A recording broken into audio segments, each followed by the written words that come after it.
Hi, it's Steve. Today we'd like to show you how to change the dual heat surface element on your range. It's a really easy repair. Let me show you how we do it. Now before we begin this repair, the first thing we'll need to do is to disconnect power to the range.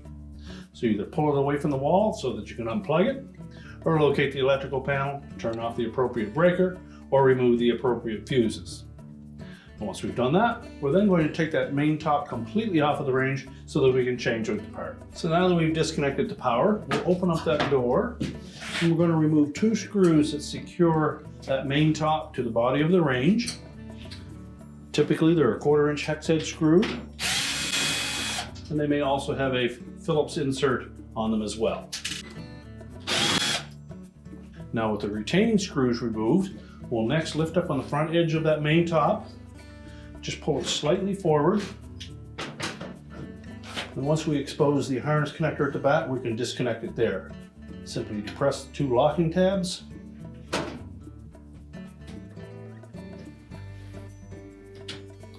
Separate the harness. And then we'll take that top, we'll set it upside down on a suitable work surface, and we can change out the element. Now that we have the main top removed and set on a suitable work surface, we can go ahead and change out that dual element. Now you will note the appearance of that element is different than the original, and the installation instructions that are packed with that product will indicate that you need to make sure which wire terminals to connect our wires to. They're all labeled with a number and or a letter. Make sure that we reconnect the existing wiring to the same terminals that you removed them from. You may also find with the element that you do not require this hot surface indicator light that is mounted on the side, or it may need to be positioned differently. For this particular model, we're going to remove it all together, and we'll use the existing hot surface indicator light that is mounted on that top. We'll also note that there is a slight difference in the size of the wire terminals that are used for that hot surface indicator.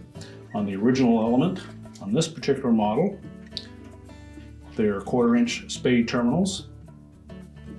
On a replacement element, even though the terminals are in a different position, there are a smaller terminal and there are 3/16 terminal. So you'll need to have new terminals to attach to those wires. We'll cut the old ones off and install some new ones so that we can have that working properly. So our very first step is to take note of the location of the wires on the existing element. Either take a picture of them with your smartphone or write down the wire colors and the corresponding numbers or indications on the terminal block, and then we'll remove that old element. So with the terminals noted, we'll just pull those off.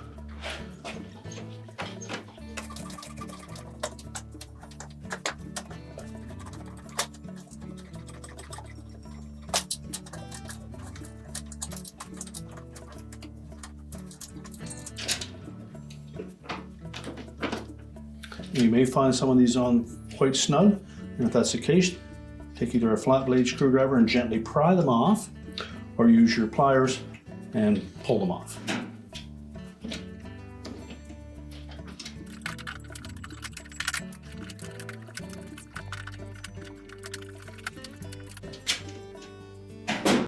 Now next we'll remove the mounting tabs for the existing element, but before we do so, take note of the location of those mounting tabs in relation to the perimeter of that element. You'll note that all around the perimeter of that element there are some numbers that are opposite some corresponding holes. So take note of the location of those, and then we can remove the old brackets from the element and the main top.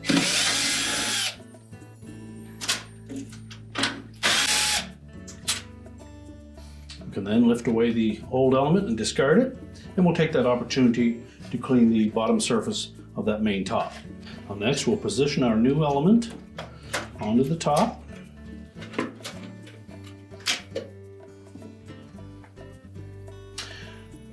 And then we'll mount the mounting tabs to the element in the corresponding holes.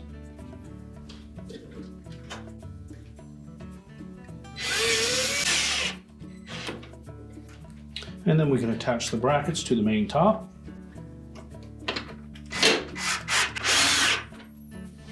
Now with the element mounted to the top, we can next move on to the wiring changes.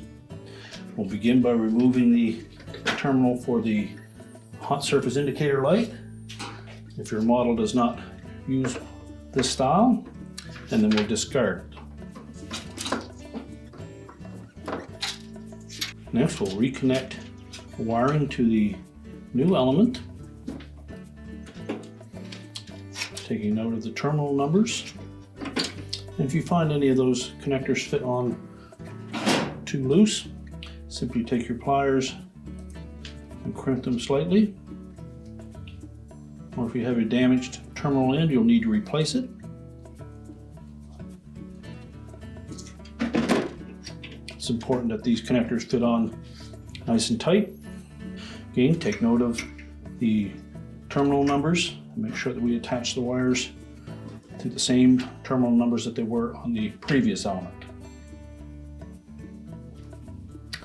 Now we did take note that the terminals for that hot surface indicator light on the new element, the terminals are smaller than the harness on this particular model, so we're going to have to cut these off and replace them with the proper size. Simply cut them close to the connector.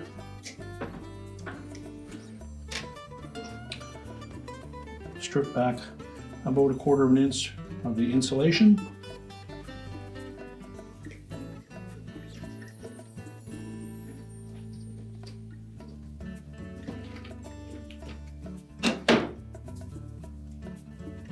Slip the new connector onto the wire. Make sure that it's extended all the way in so that we actually see some copper wire showing, and then we'll crimp that connector in place.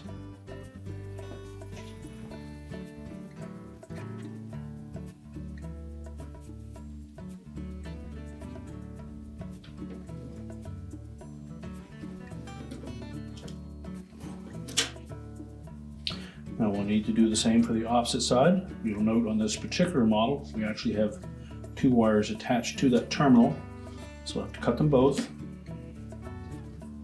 Again, as close to the terminal as you can.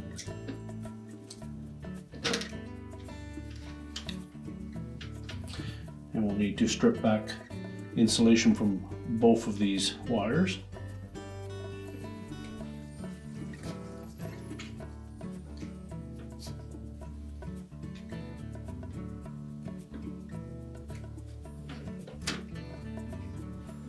And next we'll twist the 2 wires together. Make sure we have a nice tight fit, and then we'll insert our new terminal onto those wires. Again, we'll make sure that it protrudes far enough through that we can see some copper of that wire, and then crimp it into place.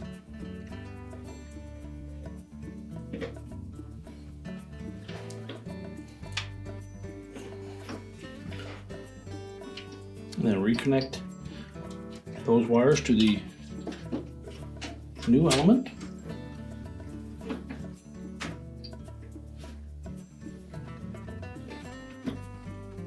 Now you may have noticed that the replacement element came with some extension leads in case your wire harnesses aren't long enough to match the terminals on that element. The product was shipped with 2 extension leads to help go with that, as well as some insulating sleeves to slide over top of them. If you don't need those, you can discard them. If you require them for your model, simply follow the instructions that were shipped with the product to install. Now that we have the element firmly mounted to the top, our wiring all complete, we're ready to put the main top back on the range. Now when reinstalling that main top, we want to make sure that we have it even side to side. We're just going to set it back part way so that we can reach that wire harness, and we need to make sure that that is firmly connected. Press the 2 halves of that connector together and make sure both locking tabs engage. Then lining it up side to side, push it back into place until it hooks on both sides at the back. At that point, we can open the door and verify again that we are equal side to side. Let's push firmly back, and we'll reinstall the two mounting screws that secure it to the frame. Then we can close the oven door up and prepare to put the range back into place. We're now ready to push the range back into place, reconnect the power, and our repair is complete.